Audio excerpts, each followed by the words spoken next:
Hello everybody and welcome back to Pravus Gaming and more Plague Inc. Evolved official scenarios. Still feeling pretty good after that last run with the smallpox. Got lucky, got 3 stars on Mega Brutal.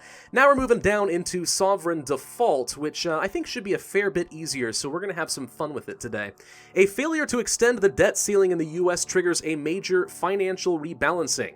Because, you know, politicians in the US are so great at their jobs, can't get a freaking deficit under control, don't know how to basically balance a simple budget, but alright, fine, why not? A few countries benefit, but most suffer catastrophic damage to their economics, with knock-on impacts on healthcare and research capability.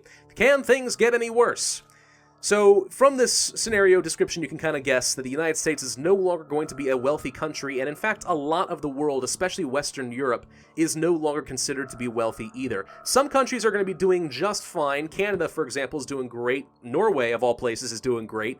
But the USA, Russia, and so on, they're now considered to be impoverished. This is, of course, going to change the balance as far as how much different countries are able to contribute to the cure. So it's basically a reshifting of all the balancing modifiers in the game. That's about it. We've seen sort of things like that with Pirate Plague, Mirror Earth, and so on. We can get through it, it'll be fine. So let's have a little bit of fun with it today. Instead of going for the Neurax Worm, which seems to be the prominent strategy for getting 3 stars on Mega Brutal, I thought we'd try out the nano-virus today because I did read a guide on Steam that I was kind of eager to try out and see if it works on the official scenarios as well. So this was a guide written by a guy called Tatsuro on Steam Workshop. And with this nanovirus, he claims that he can get 5 stars on Mega Brutal on the regular campaign all the time. So we are going to give it a shot on an official scenario with everything rebalanced and see if it also works. Now, what he suggests is going for the ATP boost for obvious reasons, Genetic Mimic to slow down the cure, Aquasite to get to the islands, and Herbophile, which I thought was interesting. But this is the idea of getting places like Canada and Sweden infected a little bit faster because they're the countries that seem to give him the most trouble. We're also going to go for the Symptostasis, which is going to have some pretty cool results, and I'll show you guys what that means in just a minute. We will paint this on Mega Brutal. I'm going to rename it Helitis? Sure, Helitis sounds fine. Now, we do need to start off in a new country, but you have to be careful because, once again, the modifiers are entirely different. The USA, for example, is no longer wealthy. It's an impoverished urban nation, but Canada is doing A-okay. And this is one of the reasons I'm not too sure why the author wanted to go for Herbophile, because Canada's not urban. I mean, Sweden is, but that's what he wants to do. So, alright. Norway is rich, like I said, and urban, so, I mean, Herbophile is still okay for our purposes, but I don't quite understand why Canada was listed under that. Now, Saudi Arabia is what the author suggests starting with. However, in this particular scenario, Saudi Arabia is now considered to be a wealthy country, so I don't think it's a great starting place. India is probably going to be a little bit better for us because it has a large population pool and it is now impoverished. So we'll give that one a shot. Actually, I already screwed this one up. Hang on real quick. Let me restart. Rename it to Bariatric Bane. Sure, why not? What I want to do before I click on that red bubble is start spending some of my points on symptoms, and this is going to be pretty cool. We're going to go for the nausea, the rash, the cysts, the hypersensitivity. Paralysis is free, coma is free, insomnia is free, paranoia is free, and let's also grab the seizures. Yeah, before we even pick up our first red bubble, we can get all that stuff. And these 4 symptoms right here are going to help slow down the cure, which is great. So why not? We have a lot of severity going into the game now, which means we're going to get a lot more DNA off of our red and orange bubbles and so on, and who cares because it's the nanovirus, they're already going to start working on that cure remarkably quickly. If you're not familiar with the nanovirus, basically it's a plague type where the governments of the world are aware of you and start working on a cure immediately, and you have several different special abilities to try and combat it. We're going to use those to our advantage later. But because we started off with so much severity, we're going to go ahead and get 3 DNA immediately, and from that bubble, and grab Code Fragment Interception, which is basically a genetic hardening and slows down their cure progress before they can go too far. Alright, now let's go ahead and start stacking up some extra DNA.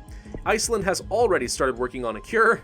Global research is now focused on a cure. Yeah, it's kind of scary. They're going to work on you pretty quickly here. It's the nanovirus. It's always a race against time. We're going to grab the abscesses. We're going to grab the sweating. I'm going to try to implement this guy's strategy and build order exactly as written, the only difference being we have started in India instead. Let's go ahead and grab the coughing next. He recommends pneumonia, which I don't think I agree with. I think until you've got into a cold country, there's no point.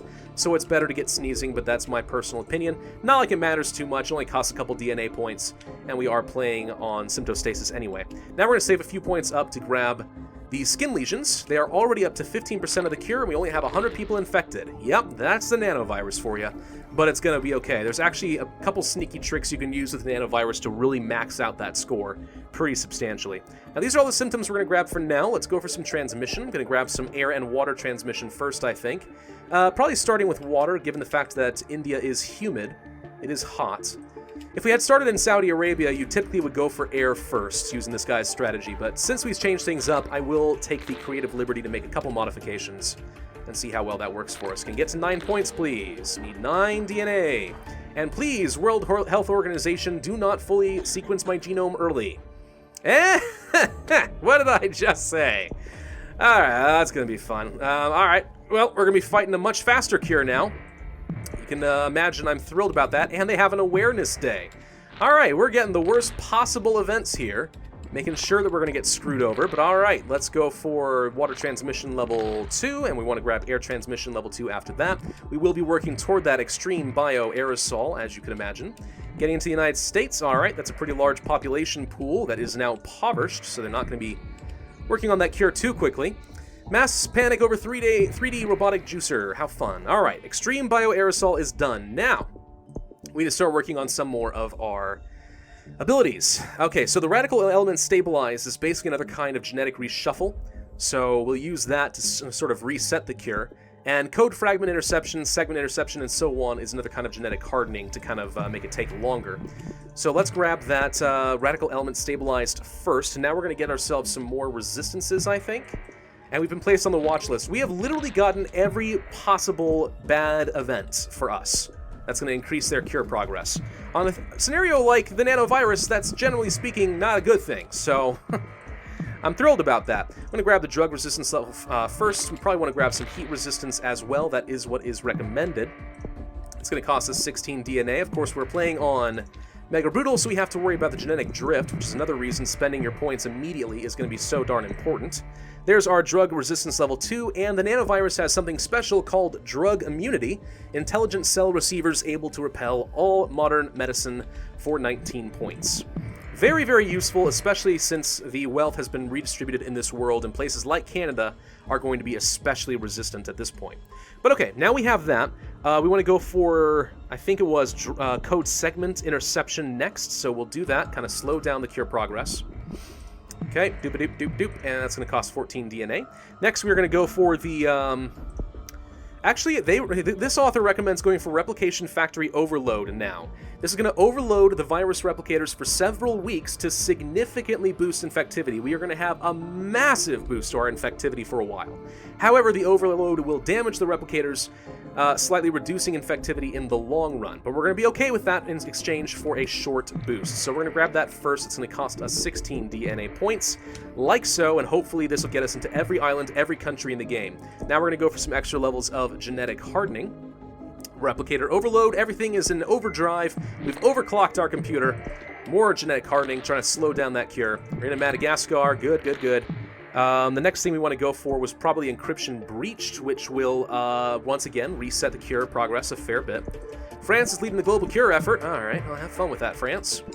There we go, doop-a-doop-doop. And now, we can focus a bit on some more symptoms. So, we are still missing basically all of Scandinavia, Greenland, the Philippines. That's fun. Few places we still need to get into pretty badly here, and so far we're getting kind of unlucky. Inflammation, okay. Getting into Finland, good. We got into the Philippines, that's the islands down at least. So now we're just missing Sweden and Ukraine. I think we'll be able to get into those. Let's keep following the guide. Now we're going to go for some insanity. We're going to go for some dysentery, and we're going to then save up for necrosis, which costs 42 DNA. Because, you know, why not? There we go, got into Sweden and Ukraine. Alright, so the replicator overload did its job. We're into every country in the world. Pretty soon, we should be able to have everyone infected. Now we just need to keep killing them. Replicator overload is finished, infectivity boost is gone, but we've almost infected every person in the world. We just need a little bit more for that necrosis. And there it is. Alright, let's start killing a heck of a lot faster. Now, necrosis is not as important as it usually would be, simply because we've already infected everybody. So the corpse transmission is not actually important. I just grabbed it because it is a pretty good amount of lethality. Now, we could go for the total organ failure next. This particular author doesn't recommend it because it might be too much lethality, but I'm not sure that I agree in this particular case. We've infected everyone in the world, so I think we're going to be all right. We're probably going to try to save up for... Well, we could go for the hemorrhagic shock, and that is a lot of lethality. And frankly, right now, what we need is lethality to slow down the cure, so let's just go ahead and grab that first. Save up some DNA, because what we need now is going to be Broadcast Interceptor Overload. Overload cure Broadcast Interceptor to become immune to the cure for several weeks. Completely resets the cure for a long time. However, once it is done, they're going to start working on that cure even faster. The trick with the nano-virus on Mega Brutal is if you evolve this just before the game ends, you will set back the cure, and that's when it ends. You're going to get the maximum score possible, as opposed to if you time this wrong, you grab it now, well, it'll reset and they'll get that cure back. They'll get the cure progress back, and then they'll go even faster. So that's how you kill your score. But with this, yeah, the nanovirus on Mega Brutal has some kind of nasty little tricks up its sleeve. That's going to cost us 21 DNA. I'm kind of not eager to spend my DNA on too much else. We'll grab one level of genetic reshuffle. Second one will be tempting if I can get enough DNA for it, but we'll see. Anemia mutated. You might think more lethality is a good idea, and maybe it is at this point. Broadcast overload still costs 20 DNA. If I grabbed this right now, can I get 2 more DNA afterwards? I think we can. Let's grab the total organ failure. I'm deviating slightly, but now we're back up to the number of DNA points we need to grab the Broadcast Interceptor overload. So now we need to watch this infected number very carefully. Wait until it gets kind of close. Like now. Okay? And now we're going to grab the Broadcast Interceptor overload. It's going to completely shut down that cure. Back down to 30%, and if we can kill everybody in the next couple days, before it, comes back... Oop, got a little close there. And there we go. Bariatric Bane has successfully eliminated all life on Earth. 3 stars, 348 days, 30% cure progress, 70,000 points. So yeah, the strategy is pretty effective. I made a few modifications just for the scenario, but yeah, even on a scenario, it's really quite good. I can imagine this would be a very consistent way of getting 5 stars on the main campaign. Well, I'm glad we were able to do something a little different. It's not a bacteria, virus, or Neurax worm today. Fun stuff. Thank you, Tetsuro, for a very, very solid build. I like it a lot. And that puts us at yet another 3-star Mega Brutal scenario. We actually have been getting a lot of these lately, haven't we? Nice. I might be getting better. Only 4 more to go. Swine flu, volcanic ash, who cares, and xenophobia. Looking forward to doing those over the next couple of weeks. But thank you all very much for watching. I do hope that you enjoyed. If so, then be sure to hit that like button, leave a comment, and subscribe. And I, as always, will see you guys next time.